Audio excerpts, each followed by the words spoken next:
Hey everybody, this is Christina Frost, and I just wanted to give everybody an update on how I was doing, knowing that I had a lot of thoughts and prayers coming my way, and I want you to know that I'm doing okay, and I hope to help others that are having a hard time this Mother's Day. If it is difficult, I've been in joy, I've been at peace, and our sovereignty is really important right now. The more I learn and read or make silly videos, sometimes it gives the affirmation back to me that there is a reason or purpose, just like I studied in Native American culture and even origins of early Christian tradition. I have almost a minor in philosophy. I have a Bachelor of Science in Communication and Broadcasting, and a minor in freelance sports video entrepreneurship as a collection of my post-production video editing classes and my entrepreneurship requirements. So thank you, Don Kahn, for that one. And graduating. And I was pregnant with my son when I graduated from college at Western Carolina University. And if you don't know me, I had started school there in 2009 and had my children there.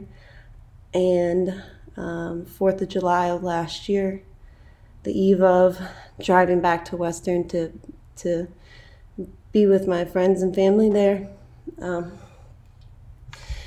my car caught on fire, and I've been milking every good thought that comes. So I want to be so much positive when I speak about these things. It's very important.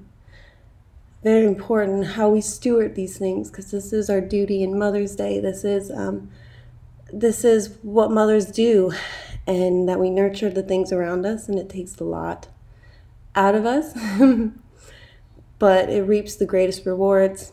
And I honestly didn't know that as much until you lose something, how someone's how important every single moment is. It's so important, and it's perfect just the way it is. We're so caught up in how to make money and how to succeed and how to be in the right groups, or to be in the place that we always wished and hoped. And I believe that is a possibility, and I know lots of doors have opened up for me since then, and it's not because I couldn't do them before, but there's been a responsibility on me for a long time. The duty of awareness is responsibility, and those who know that speak in the steward way. We know how to guide and to help and to assist instead of using our hand for punishment or judgment. And I actually pulled a few cards. I know it's silly. Animal cards, learning about them or learning about the medicine of Native Americans and what these animals mean is very sacred and beautiful, and I wrote some notes on it. So I'm going to get some good vibes going here and share with you more what I think is relevant at this time with any struggles or any new beginnings or rebirths that we're going through. Leaving karmic and awful issues behind, and having to reframe what we know is our life, and to have a different perspective and go towards life in a different way, and find a lot more meaning in it. And our emotions are going to be very important as we are guiding this feminine into the physical world. And the left and right brain, and that and each property and what that represents. Research, knowledge is power, and I hope to just help communicate these different principles that I believe govern everything. My children even. It has to be a reframing of a knowing that my children, I believe, at an infinite level, knew what they were doing. And my two Scorpios, which are actually represented a death and rebirth in tarot, which is nothing but the objective to the subjective feelings. And if everything is perfect and has its place, just like the medicine men talked about, and the sacredness of all things, that when we ask for guidance, or even when we open a book and we say, let's just get something that I need to read right now, doesn't matter what book, and you open it up and you say, wow, this changed my thinking a little bit, this did something for me, because there is a beautiful orchestration going on here. And even though we may be blinded by some duties and some what they call programming, Tony Robbins, Abraham Hicks, Oprah, everybody knows about this programming. Not in a bad way, but you have to be conscious of it, and you have to know that your subconscious mind, your habitual thinking, behavioral mind that governs the way you react to all things needs to be reprogrammed a little bit, and say that there's a bigger picture going on, and that there are signs for us to relate to, and that we're going to eventually unveil this veil and this illusion of separation to our loved ones. And I've read many books on the elevation of consciousness and the universal mind and Christ within that mind, and the Christ within us, and the anointing of Christ within us. And all that means is to become on the path. And by that path, I mean a knowing that your emotions are your guidance system. And whenever we have come off this, what we call the truest way to our destination, my Cherokee elder Tom Belt shared with me, and all my footage was lost in the fire. And for those of you that don't know, and I did lose my children in the fire, and I was in the burn unit for 2 months in Winston-Salem Baptist Hospital, where these are actually not burns. This is my skin growing back after they had scraped the bottom layers of skin, laid down a soil, which I believe was part cow, not part shark, and stapled that down. Then they had to take that off after they took my back, the skin from my back, and use it as skin grafts for my arms and my legs. And my legs are doing good. Feet are doing good. The bottoms of my feet weren't burned, if you can tell.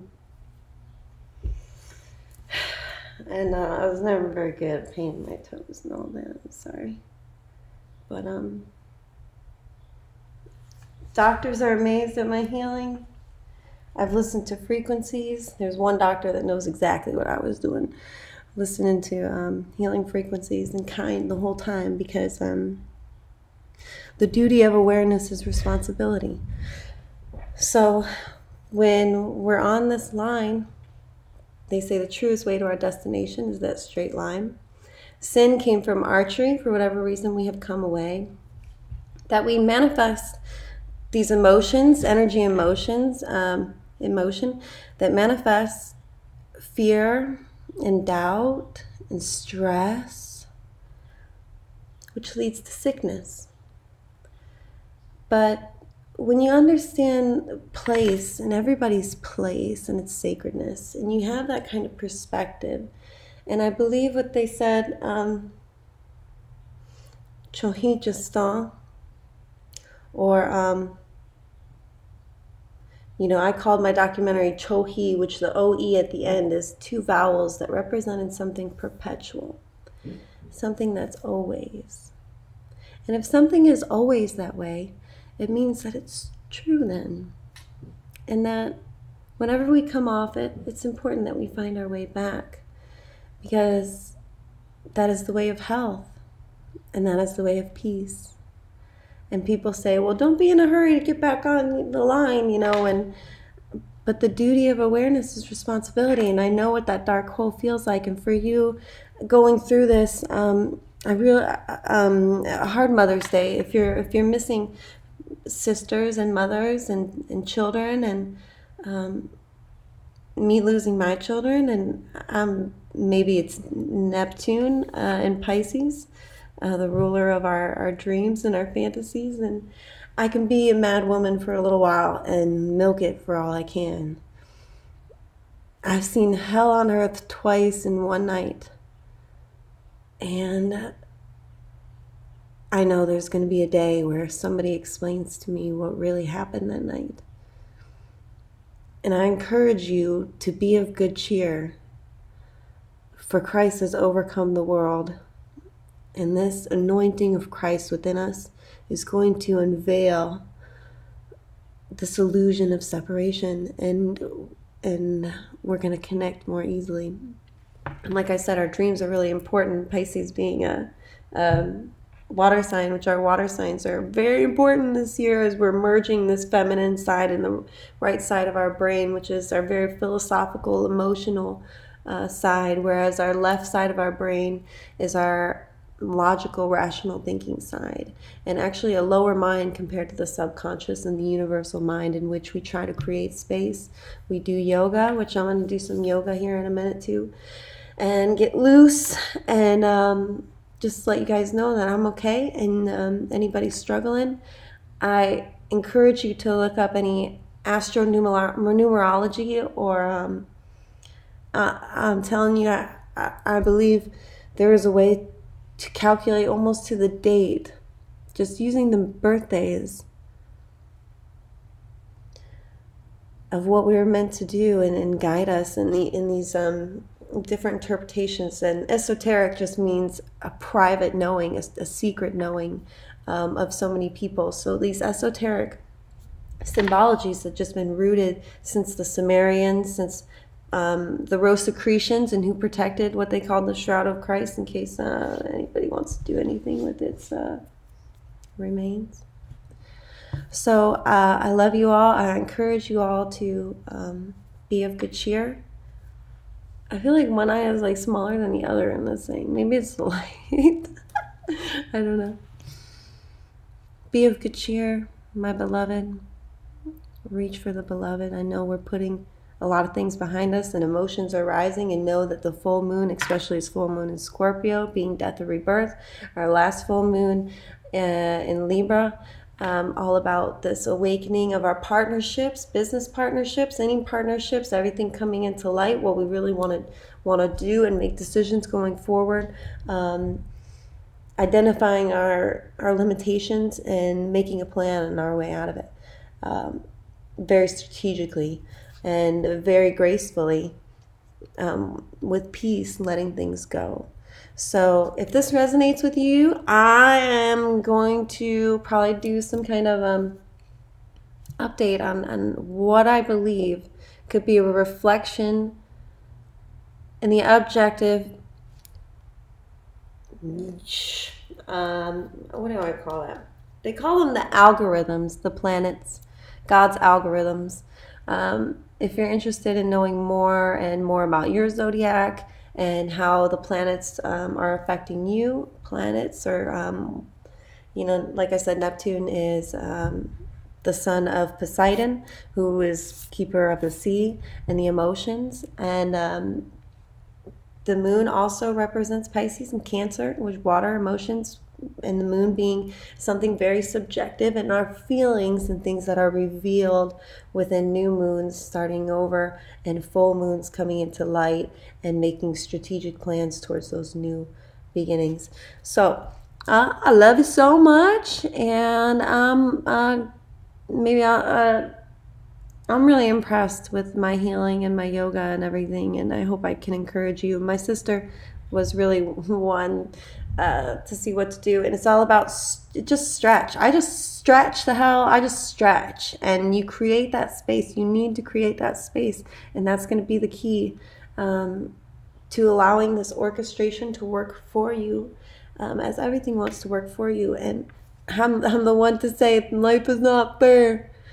I think it is fair, and there's going to be a day where someone tells us what happens, and it's going to be okay. Okay, so we're going to find out. We're moving on up. I love you. Peace out. Peace and love, we always say.